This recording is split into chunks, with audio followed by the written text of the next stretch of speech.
Right now at 5, a lack of institutional control, a failure to monitor, and an obstructed investigation. That's what independent investigators are saying about the Memphis basketball program in a newly released complaint. Tigers fans await a specific punishment for 4 alleged violations following a nearly 2-year investigation. Coach Penny Hardaway is the only person named in those allegations. Right now, Brad Broders is live at the University of Memphis's athletic department. And Brad, for experts and for even fans who are watching all of this, what does this mean? Well, Rudy, one expert I spoke with today believes that punishment should be released sometime in the coming months. But based on what's in those notice of allegations, Tigers fans should brace for the possibility of recruiting violations, restrictions, or even the worst case scenario, a single year or multi-year postseason ban. Now, late this morning, ESPN 92.9 host and college basketball insider Gary Parrish told me the Memphis basketball program will be punished in some way, but at the moment, we just don't know how much. Right now, Parrish believes Tigers will likely be handed some kind of postseason ban based on the severity of the allegations. Those, again, include lack of institutional control and a failure to monitor.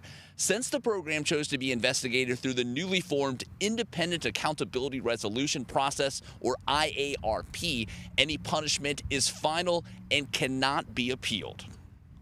The most frustrating thing, or at least among the most frustrating things about the NCAA and how it levies punishments, is that it has never been consistent. So you cannot point to that or anything else and try to determine what Memphis will be hit with eventually. They always operate independent. It's almost like one case has nothing to do with another. Now, the University of Memphis responded to those allegations, arguing the facts did not demonstrate lack of institutional control, failure to monitor, or failure to cooperate. The university spokesperson did not release any additional statement when I requested it today. At the University of Memphis, I'm Brad Broders. All right, Brad, thanks a lot. Well, the Memphis basketball investigation is the first case taken up by the Independent Accountability Resolution Process, or the IARP. The group's formation is intended to address complex infraction issues and form from recommendations by a college basketball commission committee. Well, how did we get here?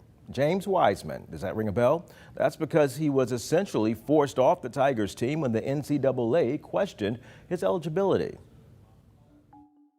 The NCAA found out Hardaway helped his family by gifting them $11,500 to move to Memphis in July of 2017.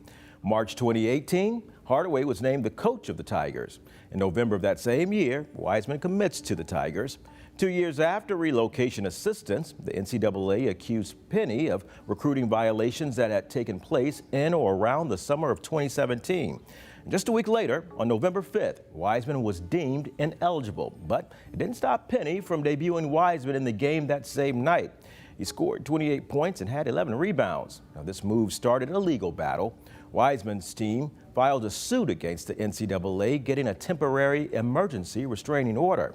The Shelby County Chancery Court granted that order, and Wiseman was allowed to play against Illinois Chicago. He scored 17 points in that win, but that was the last time Wiseman played for the Tigers. November 20th, the NCAA benched Wiseman for the next 11 games and ordered him to repay the $11,000 gift from Hardaway. Now, eager to get on the court and wrap up the conflict, on December 19th, Wiseman withdrew from Memphis to begin preparing for the NBA draft. We have what you need to know about the Tigers' trouble on our website at abc24.com, and we'll keep you updated and send alerts to the ABC24 app when we have new information for you.